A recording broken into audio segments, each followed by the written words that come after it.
Welcome to the Wildly More podcast. I'm Joe Vicanis. My wife, Kate. It's our hope and desire that this podcast would help unlock a life of more dreams, more courage, more faith, more resilience, that you would overcome challenges and live the life God always had for you. Today's episode, we're going to kind of talk about tragedy, finding your why, what's going to keep you persistent to keep on going when tragedy happens, and also a story of something beautiful that happened in the midst of a tragedy. So, Kate, so good to see you this morning. You were going to start off today about a moment that happened when we first went on a trip to Africa that you experienced. Yeah. So after we funded our first well as an organization, we made the next most wise decision, and that was for me to go with a camcorder with a bunch of well drillers over to Africa and leave you back home with 3 little kids.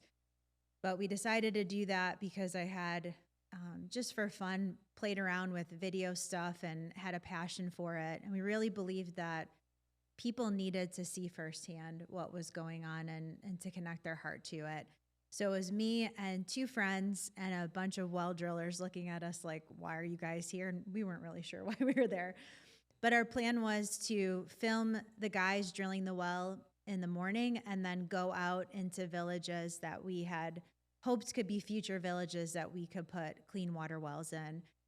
And it was in one of those villages where we came across a little girl. Her name was Bishi. And her dad just came up to me and said, can you please help my daughter? And as you said before, I was a nurse. So I had a medical background, and I could see that she was suffering from severe malnutrition. Her belly was bloated, her hair was red and straggly, and she had a high fever. And so I knew Sierra Leone didn't have a lot of access to healthcare, but I knew of a little clinic. And I said, well, this little girl's in front of us. This wasn't part of our plan, but we need to try to do what we can to help her. So we brought her and her dad in a car and went to a little tiny clinic. The room had to be like 10 by 10.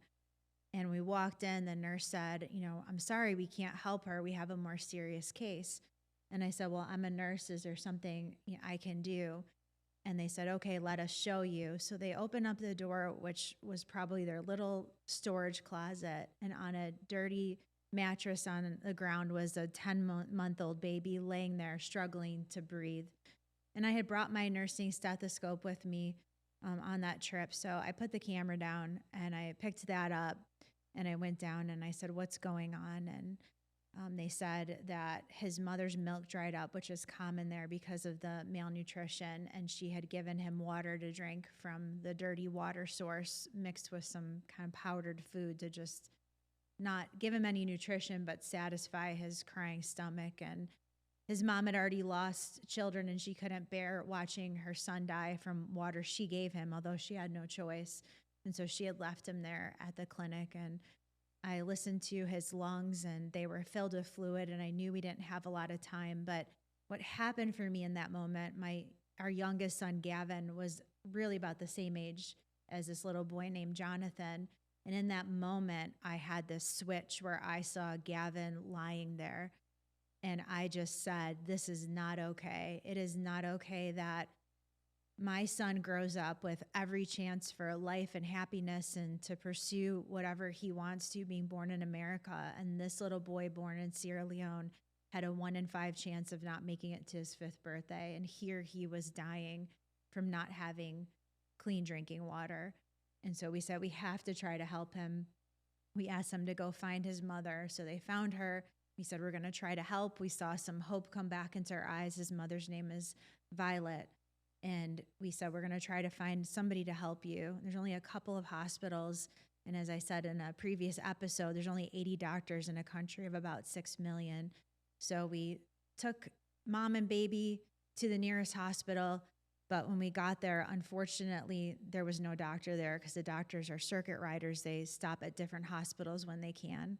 And Jonathan was too far gone. They tried to start an IV and they couldn't. And he ended up dying. And that really changed everything for me. I cared about getting people clean water, but the story became very, very personal. And I said, there's no reason that this wasn't my son. And I felt the pain of his mother, and I understood the issue in a greater way. His little life ended up being a spark and helping so many more, thousands more. But I just want to encourage everybody with this story that when you step into what God has for you, you really need to ask yourself, what is the why behind it? And God's heart is for children. It is for life. He wants people to have life and have it abundantly. So whatever he's put on your heart, ask him to actually break your heart for that so it becomes personal so that you can have a heart for others. That's beautiful. And you took Jonathan's story and thought, how could we share the story of his life to help inspire other people to get connected? You want to share a little bit about what you did with his story? Yeah, I love this phrase that compassion means to suffer with. And when we insert ourselves into people's pain and suffering and let ourselves get a little dirty and hurt and feel it, that's really the heart of God. And after that moment, I just really felt like if we could just drop people into that scenario or drop people into a village where you see children, you never get used to it, drinking out of holes in the ground, we could really make an impact on this issue. There are so many good people that want to help. They just don't know how. We could get them connected to it. So we actually approached our friends at Kingdom Bound, a local festival here in Western New York, and said, could we set up this walkthrough experience about some different issues that are on our hearts that we think are God's hearts that we know the church would get behind as a whole in our community. And so we did. We created this walkthrough experience, and we put Jonathan's video because though I set the camera down, my friend picked it up and kept recording what was happening. And I thought if we put Jonathan's video in that room, maybe somebody's heart would be touched. And I could not believe we were not prepared for what would happen next. We had thousands of people walk through that experience, and Jonathan's room ended up causing a traffic jam where people from little kids to grandparents, youth group kids, people from all different walks of life met this little boy's story, and it changed them, and they saw people they loved in that story, and his life was the spark. That year, we had, as we told you in an earlier episode, our heart was if we could do one water well a year. And in that year, we ended up funding 15 wells because people saw Jonathan's story and they said, like I said in that moment, this is not okay. And I'm not an expert on well drilling and how all of this works, but I can do my part to change that. And they joined in and did that. Yeah, it's amazing how his life resulted in now, even today, when you put a well in, those wells keep going. And so now 15 years later, how many people today will stop by one of those wells as was a result of his life? It's not one person, it's hundreds of thousands of people today and every day because of his life. His life really mattered and counted, and such a beautiful story. Kate, you mentioned about finding your why. When you're doing stuff and dreaming, none of it's going to be easy. You're going to go through a lot of obstacles, and you have to early on define what is the reason that you're going to keep going. A lot of times when you dream, finding the how you're going to do it, what you're going to do, when you're going to do it, that stuff's easy. You really have to land on a good why. What's motivating this? So, Kate, for you, what has been a why for you over all these years of all the stuff that we've done? What has been a motivating why for you? The why is the heart of God. His will is that none should perish. And it's not just, of course, it's eternal, but also in this world, he wants us to have life. He has a purpose. There's not a single person or life that doesn't have value and meaning and purpose.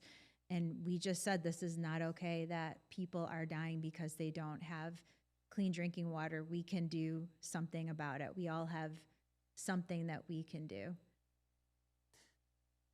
Kate and I work together in a lot of stuff, and so we have different things that motivate us, and we're two totally different people, which is fun. I love that we get to do this together, and there's a lot of ways and things about us that are unique. For me, both Kate and I have had a life-changing encounter with Jesus when we were younger, and our lives have never been the same because of that. and we're both people of faith, and we read the scriptures. And one scripture that really impacted me and has impacted a lot of my thinking and decision making for my life is when Jesus said, "Love the Lord your God with all your heart, mind, your soul." But the second, he said, "And love your neighbor as yourself." And so love is a really good motivator. Love will motivate you to write love songs when you're first dating somebody. And I used to write, one song a month for Kate. Maybe we'll get him to sing one in a future Yes, episode. it'll be the soundtrack to this podcast. And, being that love is a great motivator, you came across people that had nothing. And it seems right to pray for people when they have a need. But it just seemed more loving to do something about it. And I've had a friend who travels to a country and traveled there multiple times. I'll never forget the story. He came back one time, and he said, I went to the same house 3 years in a row, and I prayed for this person. And he said, the third time I went to pray for her, and she said, "Hey, you've been here 3 times. You've prayed for me. I need water. I need help." And so we believe in praying, but we also believe in action. And so what we've done early on was we made it personal. So whatever you are fighting for, whatever cause you are going to fight for and dream for, make it personal. So when you, as Kate said, when we transferred people overseas and said, well, those are our kids. What if they were our kids? What if Gabe, Bella were over there? Would I want someone to pray for them? Yes. But I'd want someone to help them if they had the opportunity to give them water, to give them food, to give them education, to help them. And so when you make it personal and you don't make it people over there, but you internalize it, what would you want for your own children? And that will really help motivate you and give you the resilience to keep on going, because when you get tired, when you're exhausted, when there's opposition, if it was your own children, no storm is too powerful that you wouldn't fly higher through. No pain is overwhelming that you wouldn't push your way through. No amount of people telling you give up would ever stop you from wanting to help your kids. And so loving your neighbor has really impacted our why for me, and love is really a great motivator. So the story continues on and continues to be something that helps people. And Jonathan's mom that you met, we've kind of stayed in contact with her. And what she went through is very devastating, but now she's doing something very beautiful. So maybe you want to share a little bit about Violet. Yeah, one of the greatest privileges in my life was to go back and see Violet. And she took us to Jonathan's grave, and it was just a little mound of dirt back in the woods. And we held her as she cried.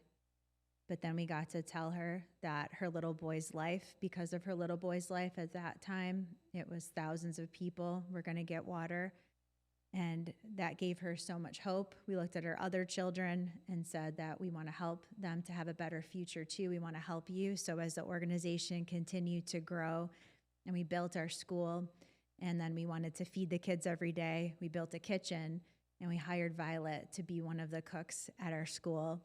And so now Violet, who was completely without hope in her darkest moment, not only gets to have the joy of knowing that her son's life has saved other lives, but she herself now is demonstrating the love of God and helping to feed 500 kids every single day, to love on them, to let them know that they matter. She's been able to provide for her children and to be a huge part of her community.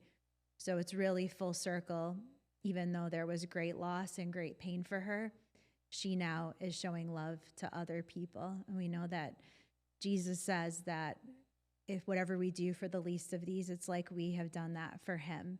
And Violet now gets to participate in doing something for the least of these and telling those kids, even better than we can, because we can relate in some level, but we don't live in the difficult place that they do, but her having her life pulled up out of the pit and set up on the rock and breathed into and given hope and the basic needs. Now she can go to the different kids in our school, especially the new ones when they come in and they're hungry and they don't have a lot of hope. And she can tell them, look at what God has done for me. He can do it for you too.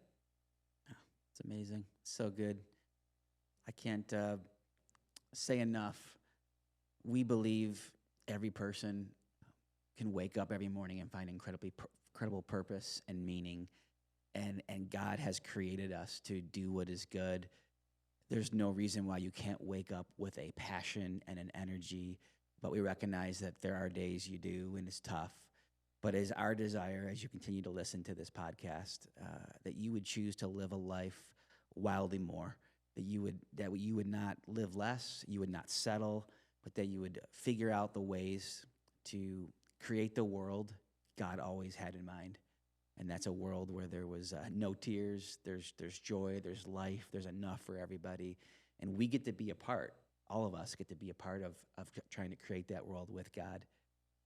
Another practical thing you can do if you don't know where to start is write down what you're passionate about. And it could be anything. Write a list of the things you're passionate about. And then make a list of the world's greatest needs. See where there's a need in the world right now. And if you can then find a way to intersect what you're passionate about with the world's greatest need, you will never find yourself ever wanting for anything more. You will continually refuel yourself, and from the inside out, you will find the energy because you have something you're passionate about, meeting a great need that's in the world. You can always be confident that if you're doing what is good, it's what God desires, because he has said it multiple times in his scripture that he has prepared for us in advance the good works to do. In Micah, show justice, love mercy, do what is good. So, Kate, anything you'd want to add before we close out today?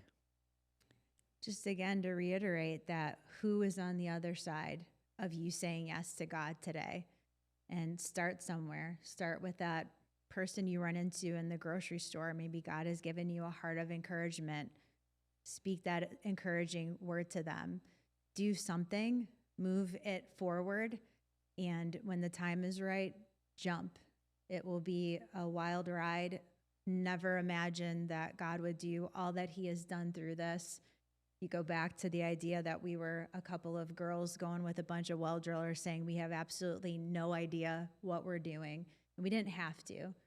God just needed our yes to say, I'm going to orchestrate it. I'm going to orchestrate the perfect circumstances so you meet this little sick girl who's going to lead you to this little boy whose life I'm going to redeem and use for so many. And thankfully, we got to see, and we continue to get to see how God puts it together. You might not always see on the side of it, but we've all been in that spot where somebody gives us that word of encouragement, sends us that text, does that next thing, and it's changed everything for us. So there's no small things with God. So take action today and do something today.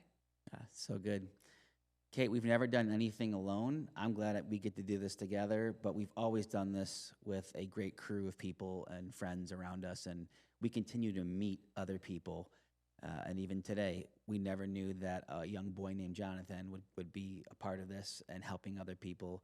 So if this podcast is helping you, we would encourage you to like it, share it, subscribe it, pass it on to someone that you know wants to dream, wants to find more courage, wants to find faith, and find some practical ways to take action. We're so thankful that you take the time to listen. We hope you have an incredible week, and thank you so much for listening to Wildly More today.